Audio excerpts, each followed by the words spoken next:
Qu'est-ce que je pense de Thor? J'ai envie de dire le Thor tue. Voilà.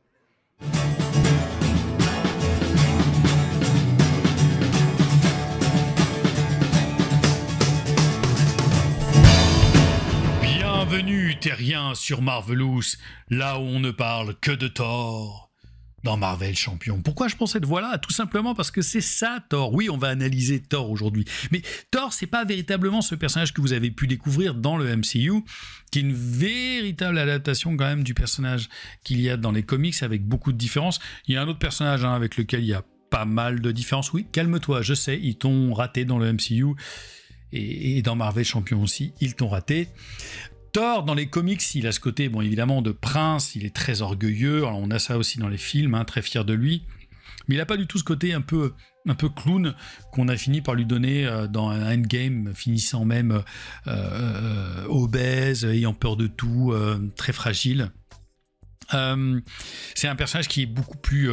qui est très digne, et d'ailleurs, quand il parle dans les BD, en tout cas à l'époque, ses bulles à lui sont pas rondes, sont bien carrées. Il écrit ses paroles sont écrites en italique, en noir, et ça lui donne de la prestance. Et dans justement, je crois dans la BD Ragnarok, si mes souvenirs sont bons, je crois qu'il y a un passage où effectivement les Avengers sont en train de s'en prendre plein la tête, et il y a Mjolnir qui débarque, boum, qui met un coup dans la tête du méchant. Le Mjolnir, donc le marteau de Thor, revient dans les mains de Thor, et Thor se met à avoir cette phrase comme ça, donc prestance en italique, il est superbe avec ses cheveux blonds là dont je suis outrageusement jaloux, et puis il dit: il suffit, le capitaine m'a laissé à l'écart, mais désormais vous avez affaire au dieu de la foudre. Voilà, c'est ça Thor, c'est immense, il en fait des tonnes, et c'est ça que j'adore moi dans la BD. C'est un personnage qui n'a comment dirais-je, aucun second degré, alors que pour le coup dans les films on a pu voir qu'ils ont vraiment adapté aussi ce personnage. Alors qu'a fait FFG avec ce personnage que j'adore de Thor? Qu'est-ce qu'il en a fait véritablement? Est-ce qu'il en a fait un bouffon, ou est-ce qu'il en a fait un personnage plus proche des comics? Alors sachant que là on a Odinson, il y a deux versions de Thor. Il y a aussi le personnage humain qui récupère le bâton, et que dès que le docteur, et dès qu'il tape, il devient Thor. Là, on est plutôt dans une version de Odinson, et on oublie le personnage humain. Alors, on va commencer cette analyse, comme d'habitude, avec la carte d'identité. Odinson, il a 4 de rec, une taille de main de 5... et point de vie 14, ce qui est vraiment très très bon. Asgard, il a le trait Asgard, donc digne. Alors je crois que ça a été le premier, si je dis pas de bêtises, à sortir avec le trait Asgard. Ensuite on a eu Valkyrie.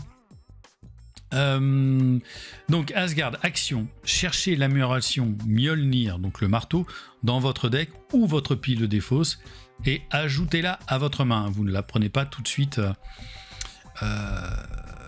comme oui, d'ailleurs je crois que c'est Captain, son bouclier, vous le prenez aussi dans la main, et l'arc de Hawkeye aussi vous prenez dans votre main, mais l'arc de Hawkeye coûte 0. Mélangez votre deck limite d'une fois par round. Alors ça, c'est au cas où vous perdez votre arme et votre amélioration. On sait qu'il y a certains méchants qui ont cette mécanique de traîtrise qui vous fait perdre l'amélioration que vous avez, et si c'est la seule que vous avez, et comme ça vous allez pouvoir aller la rechercher. Bon, c'est pas dingue pour l'instant comme seule action pour notre ami Odinson, et surtout la taille de main de 5, c'est pas ouf. Thor, en revanche, contrôle de 1, bon, c'est pas terrible, mais c'est normal, ça correspond au personnage. Une attaque de 2, bon, d'accord, on va comprendre pourquoi. Et défense de 2, Asgard, et il gagne le trait Avenger. En garde, réponse après que vous avez engagé un sbire, pioché 2 cartes, limite d'une fois par phase. On rappelle les phases, phase du gentil, phase du méchant. Et une taille de main de 4. Donc, on va tout de suite comprendre que Thor, il est là pour casser du sbire. Et j'ai presque envie de dire rien d'autre. si vous jouez des méchants où il n'y a pas de sbires, je vais le répéter à peu près une dizaine de fois dans cette vidéo, Thor, ça va être un peu chiant.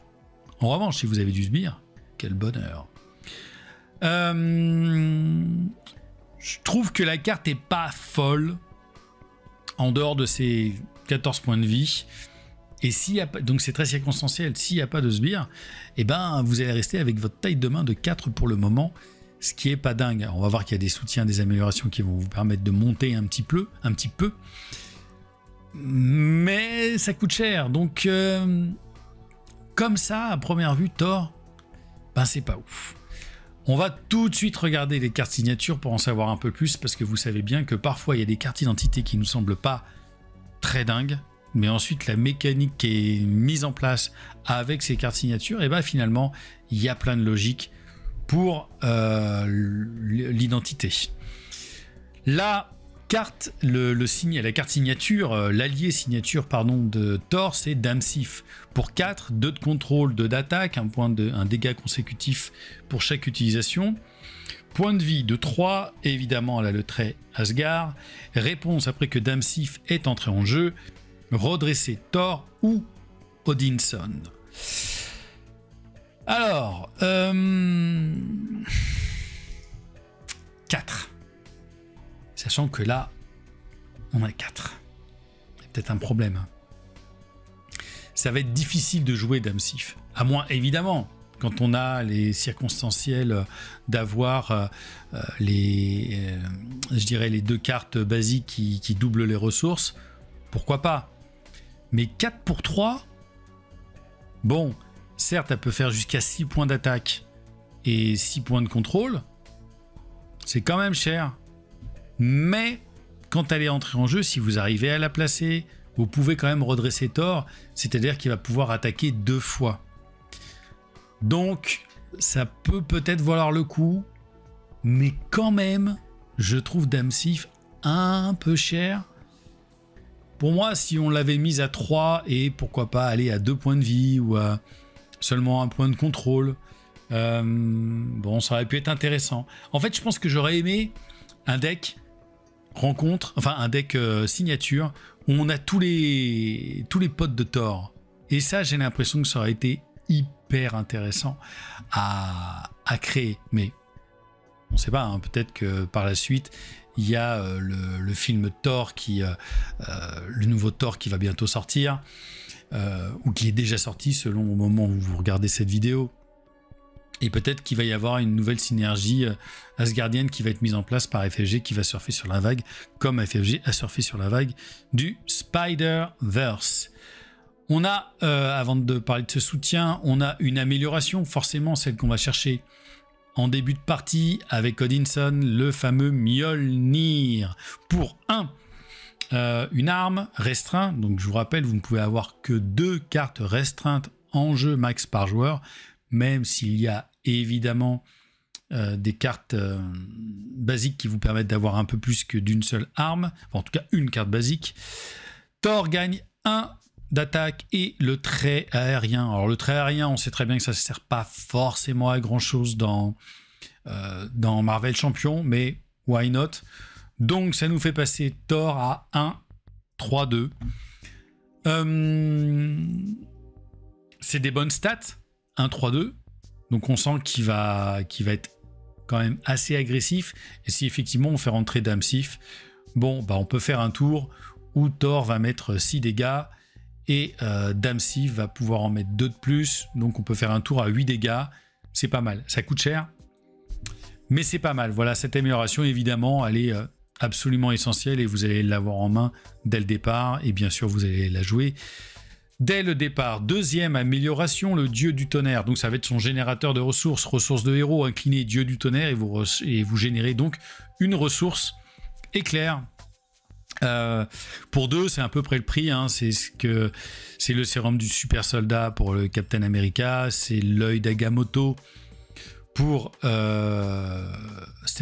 Doctor Strange, mais eux produisent des ressources Joker. Lui ne va produire qu'une ressource éclair, ce qui est aussi logique malgré tout, quand même, pour le dieu de la foudre. On a ensuite, d'ailleurs on a ça 2 fois, voilà, j'avais mal placé mes cartes, on a ça, on a 2 améliorations comme ça. Ce qui va vous permettre de jouer effectivement, d'avoir 2 ressources supplémentaires avec une taille de main de 4. C'est pas du luxe, surtout si on a envie de jouer Dame Sif derrière. Donc la plupart du temps, vous allez plutôt en jouer un seul, parce que c'est pas toujours facile à placer pour 2 comme ça quand on a une taille de main si petite au début. Voilà, c'est important en tout cas à mon avis d'en avoir une. Et enfin, la dernière amélioration pour 2, le casque de Thor. Donc pour 2, une armure, vous gagnez 5 points de vie. Donc notre ami Thor, il monte à 19 points de vie, ce qui en fait de lui le personnage le plus fort en termes de points de vie. Derrière Hulk, qui a je crois de base 18, mais il y a une amélioration de Hulk, je crois qu'il lui permet de monter à 22, quelque chose comme ça. C'est à peu près logique, en tout cas, que ce personnage il puisse monter très haut, et comme ça, ça va nous permettre de le tanker aussi un maximum, parce qu'il va prendre des coups et on a envie de le laisser en héros assez logiquement. Enfin, le seul soutien de Thor, c'est Asgard, pour 3, donc ça coûte quand même très très cher. C'est un lieu, votre taille de main augmente de +1. Donc on aura bien 6, comme normalement la plupart du temps les héros de Marvel Champions ont une taille de main de 6 donc, et on aura une taille de main de 5 pour Thor de base. C'est vachement bien, mais pour 3, vous allez jouer un tour à vide, quoi. Vous allez juste jouer un tour pour pouvoir avoir une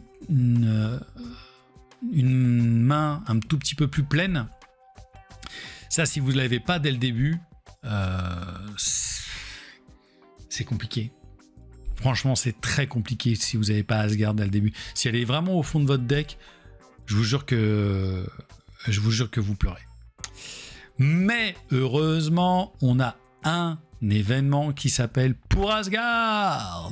Action d'alter ego, vous cherchez une carte avec le trait Asgard dans votre deck, ou votre pile de défauts, et ajoutez-la à votre main.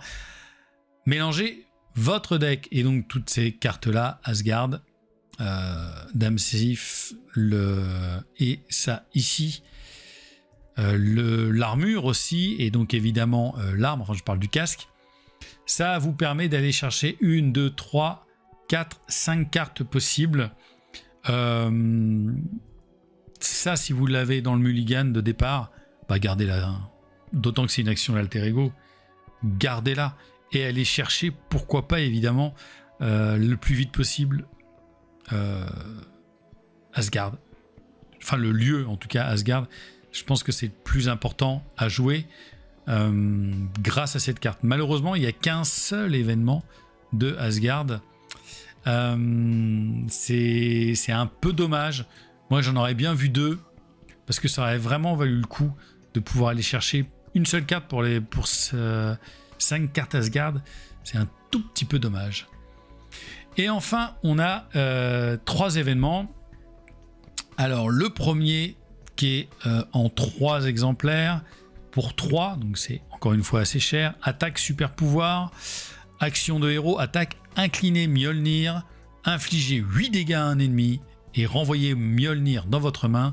Cette attaque gagne déferlement. Je rappelle que le déferlement, c'est que vous mettez un dégât à un ennemi et le surplus de dégâts à cet ennemi va dans la tête du méchant. Donc généralement, le déferlement, on l'utilise sur qui? On l'utilise sur des sbires. Des petits sbires à la Ultron qui n'ont qu'un, eh ben, vous lui mettez 1 point et il y a 7 points de dégâts qui vont dans la tête de Ultron. Donc c'est bien, mais ça remet Mjolnir dans votre main. Faut pas oublier ça. Donc c'est-à-dire que derrière, vous allez devoir repayer Mjolnir une fois. Donc c'est cher. Ça fait 8, hein, c'est énorme, hein, c'est très bon, hein, 8 pour 3 c'est très bon. Mais derrière, en fait c'est 4, parce qu'il va falloir remettre Mjolnir dans votre main. Quand vous regardez, finalement, c'est pas si intéressant. C'est là que le dieu du tonnerre, ça va valoir le coup, parce que si vous en avez au moins un, vous pouvez remettre Mjolnir dans votre main pour 0. Et finalement, ces cartes ne vous coûtent non plus 4, mais bel et bien 3. Il faut aussi parfois penser comme ça à certaines cartes qui ont des effets qui vous font perdre une amélioration et qui la font revenir dans votre main. Bah, vous allez devoir repayer cette amélioration derrière. On a un événement en 2 exemplaires, ce coup-ci, une frappe foudroyante, un super pouvoir pour 1. Action de héros, dépenser X ressources éclairs, infliger X dégâts aux méchants et à chaque sbire engagé avec vous. Cette attaque ignore les cartes d'état tenace si vous avez le trait aérien. Donc c'est en ce sens-là que d'avoir effectivement le Mjolnir en main avec le trait aérien, ça vaut le coup. Donc en gros, quand vous avez des ressources éclairs, même là, c'est-à-dire que là vous pouvez incliner les deux, ça vous fera donc une ressource éclair, et vous jouez ensuite cette carte. D'accord ? Bon, c'est bien, ça évite les cartes d'état tenace, mais ça ne les enlève pas. Ça ne défausse pas les cartes d'état tenace. On met quand même des dégâts, mais en gros, c'est presque des dégâts indirects. C'est bien, mais c'est pareil, ça me rend pas dingue. Alors ça vaut le coup, hein, ça permet de faire un clean de board à un moment. Si vous avez effectivement, encore une fois, si vous jouez les scénarios style Ultron, formule mutagène, et ben en dépensant des ressources éclairs, bah, vous rasez un petit peu le board. Ça peut toujours valoir le coup. C'est dans la logique aussi, encore une fois, de Thor, qui va effectivement chercher des sbires pour piocher des cartes. Encore une fois, limite d'une fois par phase. Hein. Et enfin, le dernier événement pour 0, défenseur des 9 royaumes en 3 exemplaires. C'est un contre. Action de héros, défausser des cartes du dessus du deck rencontre jusqu'à ce que vous défaussiez un sbire. Mettez-le en jeu engagé avec vous. Retirez 3 menaces d'une manigance. Pour 0, on retire 3 manigances. C'est vachement bien. D'autant que c'est la seule carte dans le set signature de Thor qui nous permettent véritablement de pouvoir gérer un peu de manigance. Et quand on va donc ça vous la jouez assez rapidement quand vous êtes en Thor, et après quand vous êtes en Thor, c'est assez drôle, quand vous êtes Thor, et donc quand vous avez engagé un sbire, bah, vous allez piocher 2 cartes, ok, donc vous jouez celle-ci, vous avez donc une taille de main de 3, et avec ça vous refaites une taille de main de 5, 6 si vous avez Asgard bien évidemment en soutien. C'est cool, c'est bien, c'est intéressant. Voilà.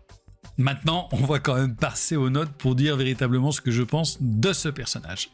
Alors, pour la carte identité de Thor, donc les deux faces, Odinson et Thor, bon, le pouvoir d'Odinson, il est quand même pas ouf. C'est un personnage qui est fort, certes, 14 points de vie de base, en tout cas imprimé. Et là, les 2 points d'attaque, même s'il gagne très vite 3 avec son marteau, de base quand même, Thor, c'est un personnage qui peut se battre mano à mano avec Hulk. Je parle dans les comics. Hein. À chaque fois, je vous ai dit que je faisais un petit peu de comparaison avec ce qu'on se connaissait du MCU, maintenant qui était largement peut-être même plus populaire que les comics. Et évidemment, donc, les personnages des comics, comment ça fonctionne. Thor et Hulk, c'est du mano à mano. Donc pourquoi lui mettre seulement 2 ? Moi, ça me gêne quand on sait qu'il y a Drax qui, au fur et à mesure, qui va être EP, qui peut remonter jusqu'à 4, voire 5. Ça me gêne un peu. Je pense que j'aurais vraiment mis 3 à Thor. Donc, bon, c'est pas mal. Mais le 4 de taille de main de base, c'est quand même vachement handicapant pour Thor. C'est vraiment dommage, hein. Parce que j'aime vraiment beaucoup ce personnage à la base. Mais là, je vais peut-être être un petit peu dur, et ça vous me le direz en commentaire, mais moi je vais lui mettre un 2 sur 5. Parce que même si cette capacité d'engager un sbire à chaque tour, ça lui permet de upper un peu sa main, bah c'est quand même pas foufou. D'autant qu'on voit que derrière, il y a des cartes qui coûtent cher. Alors, Voilà, 2 sur 5 pour moi pour la carte identité. Et pour les cartes signatures, bah effectivement, les cartes signatures, elles coûtent cher quand on a une taille de main si légère. C'est compliqué. 4 pour Dame Sif, 3 pour Asgard, 3 pour le lancer de marteau.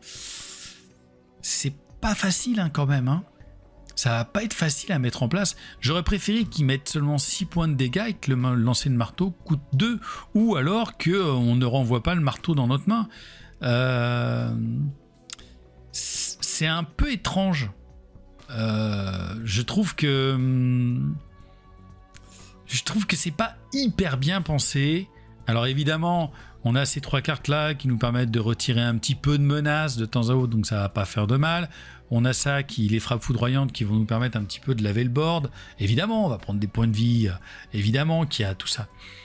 Mais je trouve qu'elles sont pas totalement optimisées pour le coup pour ce personnage. Après, évidemment, Mjolnir, c'est quand même très fort. Le fait de gagner 5 points de vie, c'est quand même très fort.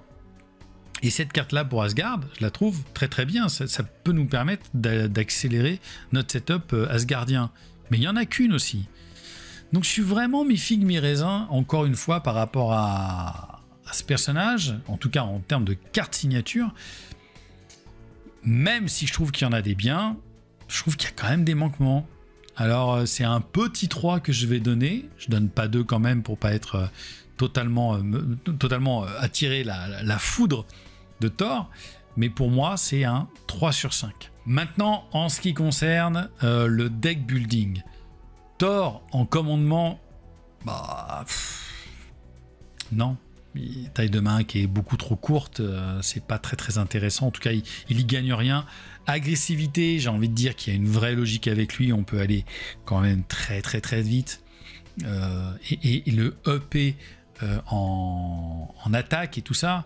Donc je pense que c'est naturellement, il va aller en agressivité, en justice, pour gérer de la menace. Ok, pourquoi pas. Mais on n'a pas envie de retourner en alter ego. Donc la menace, il va pas la gérer, Thor. Surtout si vous êtes tout seul, vous n'êtes pas là pour gérer de la menace. Vous êtes là en principe pour casser de la tête du sbire et puis pour casser la tête du méchant. Hein. On va droit dans la tête quand même. On essaye d'aller droit dans la tête avec Thor. Enfin, c'est ce qu'on voudrait faire. Mais finalement, il va beaucoup moins droit dans la tête que Drax. Et donc, protection, oui, ça a du sens. Parce que ça nous permet, pourquoi pas, de le healer de temps à autre et de lui permettre de virer, grâce à l'infirmière de nuit, des états sonnés qui lui permettent d'avancer un tout petit peu plus vite. Enfin, en tout cas, ça ne va pas l'handicaper. Donc, moi, c'est un 3 sur 5 aussi pour son deck building. Et enfin, le fun. Est-ce qu'on a du fun à jouer avec Thor? Et là, encore une fois, c'est très, très, très, très ambivalent. Pourquoi? Parce que quand vous avez un deck, quand vous avez un méchant en face de vous qui n'a pas de sbire, eh bien, Thor, il va pulser à vide beaucoup. Alors évidemment, il a ses lancers de marteau qui vont mettre 8 dégâts, mais déjà, ça coûte très cher et vous en avez 3 dans le deck, c'est quand même pas mal. Mais vous n'en avez que 3 dans le deck et il va falloir tout EP. C'est pour ça que je dis que le deck agressivité, il est quand même le plus évident pour Thor. Donc si vous n'avez pas de sbire avec vous à engager, il y en aura toujours. Mais sa taille de main elle va rester de 4 et au mieux de 5 avec le lieu Asgard. Sinon vous allez vraiment vous emmerder. Et c'est ça qui est un petit peu gênant. En revanche, si vous avez un deck rempli de sbires en face de vous, à la formule mutagène, là vous allez faire mumuse avec Thor. Là, ça va être très fun. Et c'est-à-dire que de jouer en coopération avec Thor, et là, c'est là que je trouve qu'il prend toute son ampleur et tout son fun, vous dites à vos partenaires de jeu, je m'occupe des sbires, les gars. Je ne vais pas dans la tête du méchant, je gère les sbires. Toi, tu gères la manigance, toi, tu gères d'aller taper la tête du méchant. Moi, je prends tous les sbires. Je prends vos sbires à vous, etc. Et c'est ça qui est intéressant, parce qu'on a des cartes agressivité, comme vient par ici, par exemple, qui vous permettent de ramener davantage de sbires. Le problème, c'est que c'est aussi limite d'une fois par phase. Si on n'avait pas cette limite, ça serait peut-être beaucoup plus intéressant et Thor irait sûrement beaucoup plus loin. C'est pour ça que je lui mettrais seulement un 3 aussi en fun, ce qui nous fait une note totale pour le dieu de la foudre de 11. J'ai rien fait. Et ben voilà, c'est fini pour cette analyse de Thor qui finalement, vous voyez, c'est un personnage très circonstanciel. Si vraiment vous allez taper des méchants qui ont plein de sbires, et ben il faut le prendre et vous jouez en coopération, il va y avoir vraiment du fun. Si vous jouez tout seul contre un personnage contre un méchant qui a beaucoup de manigances et qui a pas beaucoup de sbires, ben vous allez vous emmerder et assez souvent vous allez perdre les parties. C'est ça qui est un tout petit peu, je trouve, gênant avec Thor. Donc maintenant, c'est à vous de me dire si j'ai raison ou si j'ai tort. Vous l'avez pas vu arriver celle-là.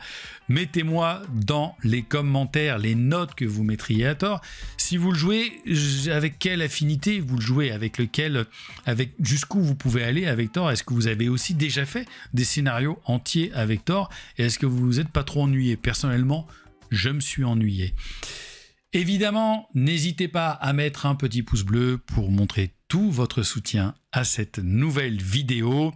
Lâchez évidemment des likes, partagez cette vidéo, lâchez des foudres partout dans les commentaires si vous voulez. Abonnez-vous comme d'habitude à la chaîne du Troll Savant. Vous cliquez sur la petite... pensez bien à ça, on ne le fait pas assez souvent, d'activer la petite cloche afin d'avoir les notifications pour les prochaines sorties de vidéos. Nous, on se retrouve tout bientôt pour un nouveau personnage qui va peut-être déclencher la foudre lui aussi ou pas. On verra. Allez, ciao, Marvelous.